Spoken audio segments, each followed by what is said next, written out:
Saharę. Znaczy ogólnie to już jesteśmy tutaj, jesteśmy na Saharze, bo Saharę obejmuje 30% to są piaski, a 70% to jest żwir.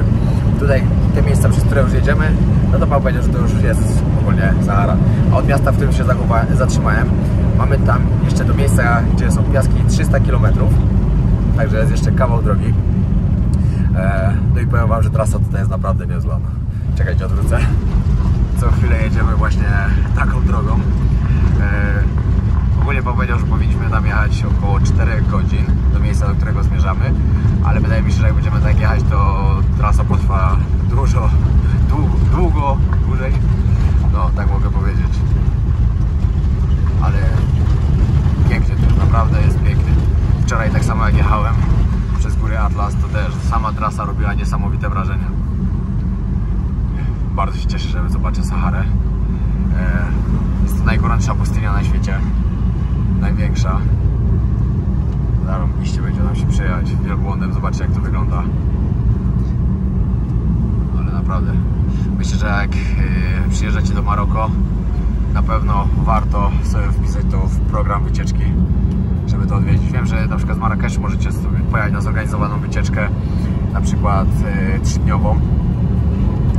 Ja akurat teraz nie mogłem, bo nie ma wycieczek organizowanych. Ja musiałem wziąć prywatnego kierowcę, który tylko ze mną jedzie tam. No ale byś tu mieć okazję tam pojechać i nie pojechać, to była zdecydowanie głupota.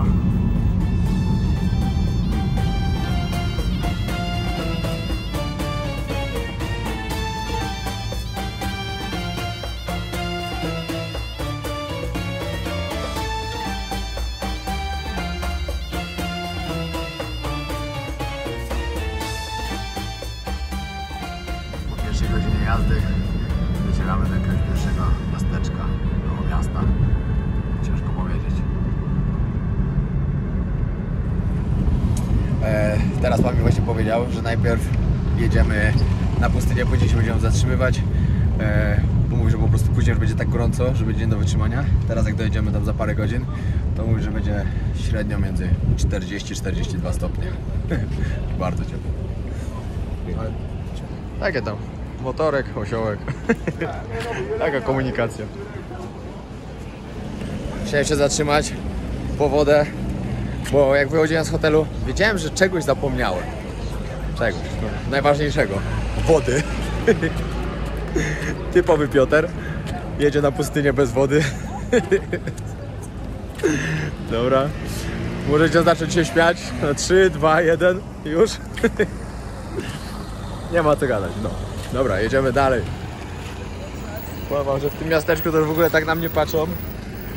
Tutaj to turysty, ani w ogóle białego, to nie widzieli na pewno bardzo, bardzo długo. Dobra, teraz pan mi pokaże, jak wiązać chustę prawdziwie tam, żeby była na pustyni akurat. And after like this. Yes. And after. Inshallah. 1 and 2. Only Yes. 1. We put like this.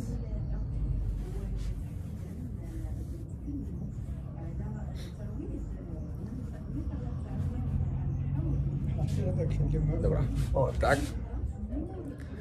Normalnie, a teraz z tyłu odwiązujemy. And after. Zim. Opa. You are Berber now. From Poland. Yeah. And after you can I tak. like this. Tak. I tak na pustynię. This is original. There is 2 color. Aha. There is this color Yeah. and this one. Yeah. Tak jak będzie piasek wiał. Jak będę na wielbłądzie jechał. A tak normalnie. And after you maybe you want to sleep, you put Yeah. like Do spania, tak. yes, this is wind. Teraz tutaj pan ma jeszcze znają Kasię w Polsce. I say about your friend Kasia. I napisałem tam wszystkiego najlepszego dla Kasi, bo ma urodziny w końcu. Wcisnął mi, ale i tak przyda się na pustynię na pewno dzisiaj, także dobra, jadę dalej. Wiecie jak się w ogóle fajny ma dywan, który jedzie do... Thank you, bye bye. Wiecie jak to było, że jesteśmy kuzynem kierowcy. jestem kuzynem kierowcy, chodź tu zobacz, napiszesz mi życzenia oczywiście i tak dalej. No wiecie, no totalna ściema, żeby mnie zaciągnąć tylko do sklepu. I akurat przy okazji mam tu taką tom, jedziesz na pustynię, przyda ci się. Typowa ściema dla turystów, oczywiście. Ale dobra, no.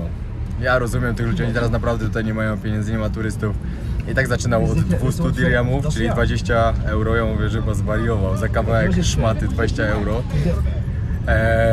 No i dałem mu 5. No i tak mi się to przyda. Wiadomo, mógłbym być w czapce, ale jak się żyje na pustynię, to już fajnie wyglądać w tym.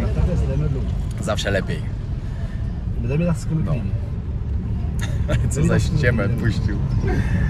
Chodź mi tu na życzenia dla Kasi, mojej koleżanki. Dobry kit. Ale dobra, ja rozumiem, naprawdę rozumiem tych ludzi. Bo wiem, przez co oni przechodzą, przez to, co się dzieje tutaj teraz, ogólnie na całym świecie. Także trzeba to zrozumieć.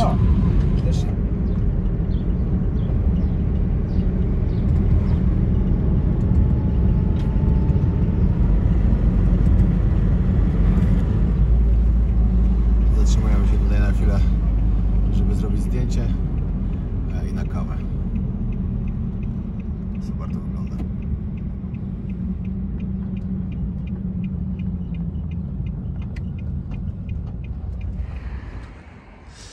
Powiem wam tak, sprawdziłem, po tym to zobaczyłem, jak zrobione są te budynki tutaj. One są zrobione tylko kamień i glina, no tak naprawdę. I sprawdziłem, jak to wygląda z opadami. No bo wiadomo, że przecież jakby były jakieś większe, no to się po prostu rozwala. I widziałem oczywiście po drodze takie, ale co do opadów tutaj, ogólnie powiem wam tak, Sahara jest jest większa, na przykład jakby była krajem, to jest większa od Brazylii, mniejsza trochę od Stanów Zjednoczonych, to jest po prostu ogromna. Są miejsca na Saharze, gdzie na przykład spada 10 cm wody, deszczu w roku, są takie, co spada 2, a są takie, że przez parę lat nie spada w ogóle na przykład. No ale tutaj aktualnie, tu Maroko, akurat nie wiem, jak często pada deszcz, ile go spada, ale no po niektórych budynkach widać, że są czasowe. No tam jest z tyłu, jest na pewno to jest nowsze, bo to widać, że to jest nowe. No ale tutaj to już trochę czasu ma.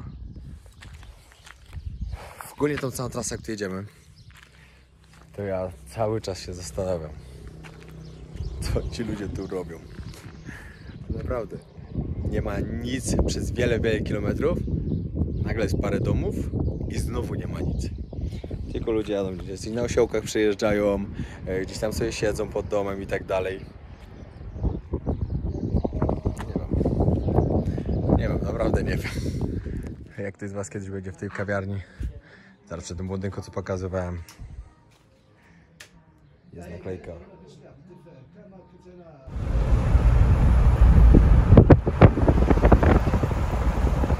Teraz zatrzymaliśmy się w kolejnym ciekawym miejscu. Jest tu zrobiony las palm. Jest tu 1 milion palm podobno zasadzonych. Czekajcie, bliżej na maksa.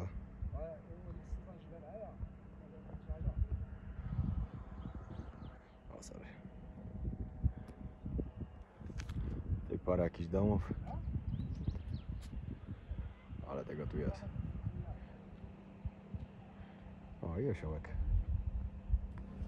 Pytałem się właśnie kierowcy, dlaczego akurat tu jest tyle osiołków, bo tu wszędzie są po prostu osiołki. Wszędzie nie pojedziemy, nie przejedziemy przez jakieś miejsce, wszędzie są osiołki po prostu. No i powiedział, że właśnie w takich warunkach to tylko przetrwa właśnie osiołek i wielbłąd. Dla koni jest zdecydowanie za gorąco, dlatego tu ludzie nie mają koni, tylko właśnie mają osiołki. Ale jest na maksa gorąco. Serio.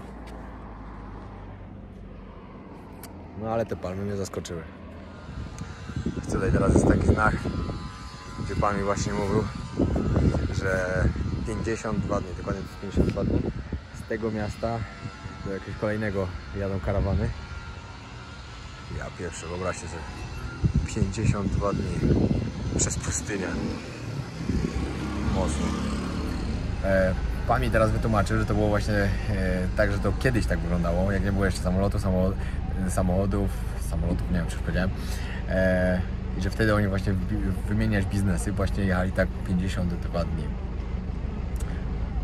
Miazga, co? Ciekawe, ile po drodze ludzi umierało. Znaczy na pewno byli, wiecie, byli mocno przygotowani i tak dalej, no ale jednak 52 dni podróży przez pustynię w takiej temperaturze. Ciekawe. Już teraz dojeżdżamy właśnie do terenu, gdzie się zaczynają piaski, także już pewnie niedaleko.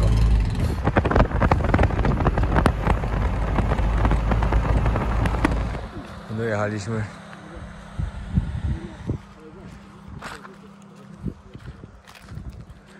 To jest kamele. Czekajcie, opamięć się tam sam zaprawa. Kurde, żebym w gówno nie wydepnął. Okej. Zobaczymy, jak tu mieszkają.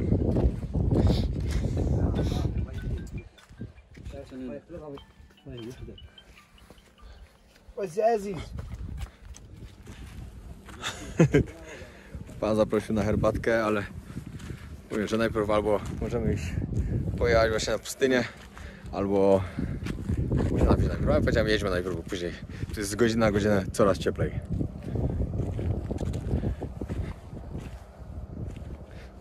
Żeby w klocka nie wdepnął. Co jest kamel? Wielbłąd jest najlepiej przystosowanym zwierzęciem do życia właśnie w takich warunkach na pustyni. W ciągu paru minut potrafił wypić 100 litrów wody. Jeździłem kiedyś na wielbłądzie w Egipcie, jak byłem na piramidach, też na pustyni. Nie jest nic wygodnego, ale fajnie. Jeszcze fajne jest to, że tak naprawdę jestem tu sam, a nie z żadną grupą. Także dużo lepiej.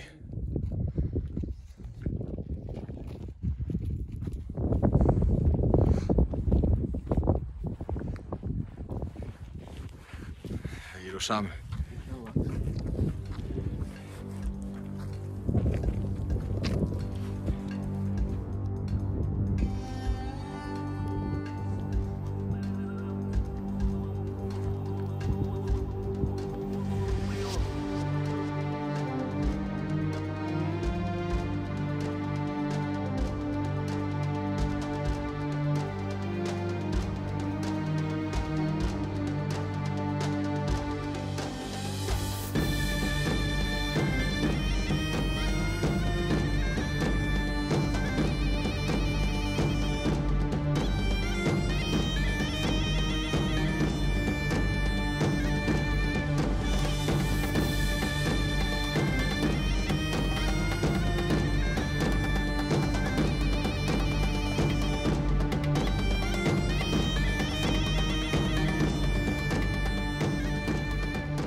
Jak jechaliśmy, idziemy teraz na herbatę jeszcze.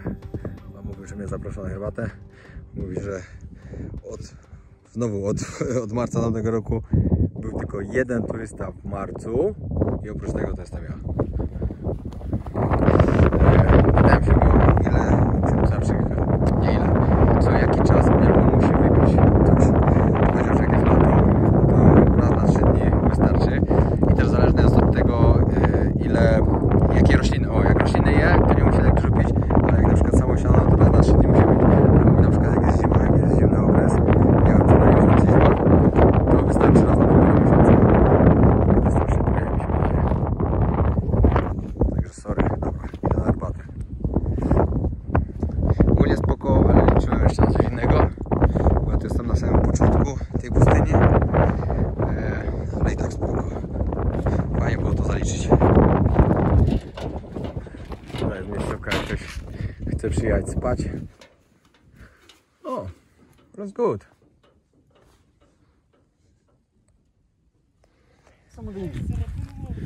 Pan mi teraz opowiadał, że dzisiaj jest spoko, 42 stopnie. Ale mówi, że tak w sierpniu... Welcome. Welcome in Morocco. Welcome. 1000 welcome. Come, you go with camel, food in desert, music, Sahara. Welcome. Welcome. Thank you. Mówił, że w sierpniu na przykład no to jest gorzej, no bo jest 50 stopni. To już 50 to jest mocno. Dzisiaj wam powiem tak, że jest jest do przeżycia. 42 jeszcze jest spoko, no ale kolejne 8 albo 10 to już musi być mocno. Herbatka. Lucy. Is tea Black solar, huh? with mint, yeah? No mint. No mint. With plants. You like plants? Plant? Hey. What You like... Jakieś ziółka dosypuje. Zobaczymy, jak kopie ta herbata z Sahary. too much sugar or no too much sugar? Little bit, little. Little bit. Yes. Okay, that means no sugar. Okej. Bardzo miły człowiek. Opowiada mi jak się tu żyje i w ogóle. Mówi, że teraz jak nie ma turysty, to wiadomo, są nudy i tak dalej. On w ogóle też mieszka, jego rodzina mieszka gdzieś tam w górach. Tu dalej jeszcze jest jakaś wioska. No ale mówi, że on tu prawie musi być cały czas. Że czasem go odwiedzają tutaj jacyś znajomi. Albo... Mohammed tea. Sahara. Avec tent. Welcome from Morocco. Idziemy pić herbatkę. No, mówi, że go czasem odwiedzają, ale teraz jak nie ma turystów, to mało osób chce odwiedzać, bo nie ma tu co robić. You want to stay in tent here or you want to stay? Like I said, What you here. like? Up to you. What you like you? Okay, here. Yeah. Here. Natural. Yes. Come.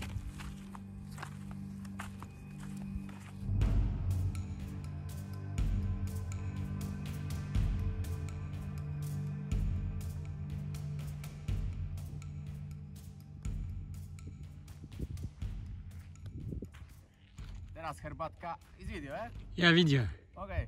To teraz pijemy herbatkę w Maroko. Jak ktoś wam proponuje herbatę, to nie odmawiacie. Pamiętajcie, tutaj trzeba się napić herbatki. Taka jest kultura. A zresztą, to jest bardzo dobra herbata. Także trzeba się napić. Tea Sahara, welcome. Pan się dobrze wczuła w tym filmie, także zarobiście. Ogólnie przyjemne miejsce. تشرب السكر انت هو قال لك بس السكر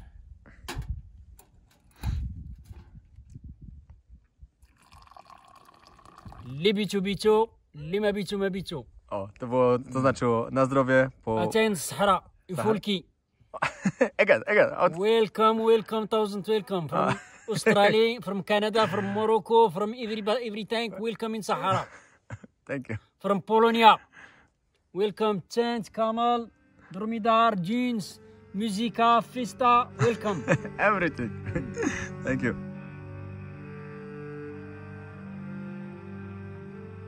Bye bye. Bye bye. Thank you very much. And good holidays. Thank you. Bye bye.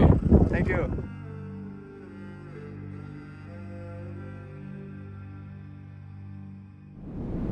No i taki mam obiadek. Ten kurczak tadżin, oliwki do tego, chlebek, sałatka, kawa, wiadomix. I sobie zamek postawił. No, powiedziałem panu, że ładnie to wygląda i... No i dobra, to dawaj, jedziemy tam. No i wjechaliśmy tu akurat na górę. Mówi, żebym zobaczył sobie te góry, jak wyglądają ładnie. Mówi, że mówią na to China, bo są tak ułożone jak domy chińskie. Ja wiem, może trochę przypomina.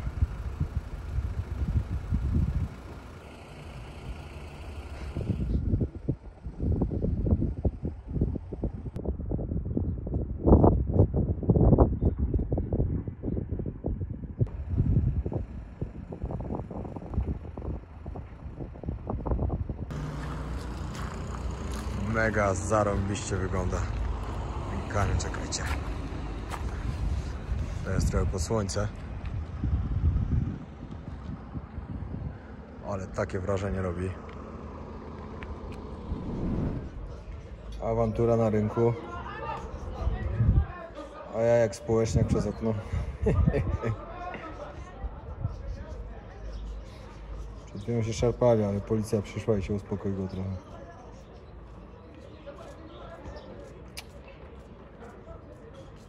Dobra, wbijam na swoje salony. Pięknie tu jest. Normalnie bym tu zamieszkał. Konkretnie. Trzeba zrobić trening, wykąpać się i na miasto. Przyszedł czas, że trzeba wyprać skarpety i majtki. I koszulkę jakąś na jutro, że miał na lot. Mam nadzieję, że jutro już normalnie wrócę, że już się do mnie doczepią. Ale sprawa wygląda tak. 8:30, mam stąd autobus, który jedzie 4 godziny. Niby ma być o 12:30 w Marrakeszu, ale może się zawsze spóźnić. Jak będzie robił sobie tyle przerw co teraz, to się na pewno spóźni, jak tutaj jak jechałem. A o 14:25 mam wylot do Malagi. Oby się nie spóźnił. Bo jakbym miał tu zostać kolejne dni, wiadomo, fajnie jest, nie narzekam, jest fajnie naprawdę. Ale już trzeba wracać, bo jeszcze mam dalszą podróż. Oby mi to wyschło do rana, ale powinno. Jest dopiero 19, także jeszcze powinno być ok. W ogóle tak dobrze wspominam to Maroko. Naprawdę, jeszcze dzisiaj tych ludzi, co tu poznałem. Ten kierowca super, ten pan tam nad pustyni, zarąbisty. Bardzo, bardzo miły człowiek. I w ogóle pamiętam jak Faza kiedyś mówił, że Arabowie to są przemili ludzie i tak dalej. No i naprawdę po tym co zobaczyłem tutaj, co przeżyłem, to mogę to potwierdzić. No, przynajmniej ci tutaj byli dla mnie bardzo, ale to bardzo mili. Także no super, po prostu świetnie. Fajna odskocznia była, nie licząc tego co przeżyłem w Ketamie, tak jak już mówiłem wcześniej, bo tam przeżyłem lekkie piekło, ale na własne życzenie. Także jak nie widzieliście odcinka z Ketamy, koszmarną wyprawę moją, którą miałem, to sprawdźcie, bo warto, naprawdę. Warto. Tam było też niebieskie miasto, też fajnie. Na początku Szafszana, jakoś tak. No i później Ketama, no. Miasto, w którym po prostu jak u nas rośnie zboże, to tam rośnie marycha po prostu. No, była wszędzie, po prostu wszędzie. No. Dobra, kończę prać i się zabieram za trening. Sam się nie zrobi. Trening skończony. Jeden z moich widzów napisał mi ostatnio, jak 250, rób 300. No i tak zrobiłem. 300 pompek, 200 przysiadów, 300 brzuszków. Gotowe, moje miejsce, gdzie ćwiczyłem. Oczywiście kot z drugiego łóżka, nie z mojego. Także trening zaliczony. Idę teraz się wykąpać. Później idę pooglądać zachód słońca. Później meczyk. Nie wiem, kto dzisiaj gra. Jutro Polska gra.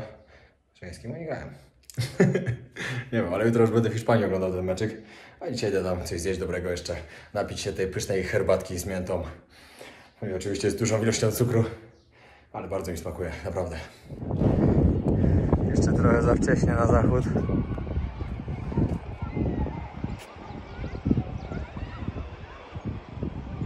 Ale słońce odbija.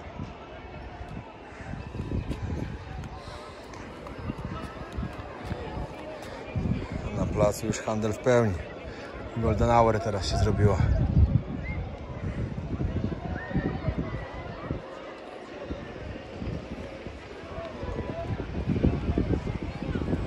No i dobra, tyle dzisiejszego dnia. Było naprawdę zarąbiście.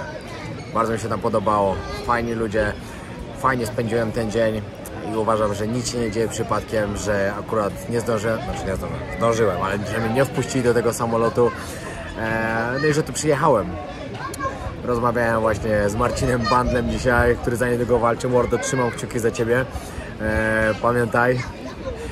I właśnie mówił, że właśnie jakbym nie zobaczył tej Sahary, takiego, to musiałbym tu pewnie jeszcze raz wrócić. A tak to nic się nie stało przypadkiem, zobaczyłem ją teraz. No i w sumie już zobaczyłem wszystko, co tu chciałem w Maroko. Także już raczej nie będzie trzeba. Chociaż jak będzie kiedyś okazja, to może wrócę, bo naprawdę fajni ludzie tu są. Naprawdę bardzo, ale to bardzo byłem tu dobrze traktowany. Każdy był dla mnie miły, fajny. No i zdecydowanie Wam polecam Maroko. Jak będziecie mieli okazję, będziecie myśleli, czy tu przylecieć i tak dalej. Myślę, że tak. To jest zarąbisty pomysł. Ludzie są naprawdę fajni. Dobra, ja jem kolację do spania. Jutro pół dnia podróży i Hiszpania. Ale Hiszpanię chyba po prostu przejadę, bo uciekło mi teraz 3 dni. Niestety Portugalię ominę, bo wyszło jak wyszło. A może dobrze nawet. Dobra, nic. Dzięki wielkie. Jak nie widzieliście poprzednich odcinków z Maroko, zapraszam. Myślę, że fajnie wyszło. Pozdrawiam. Na razie.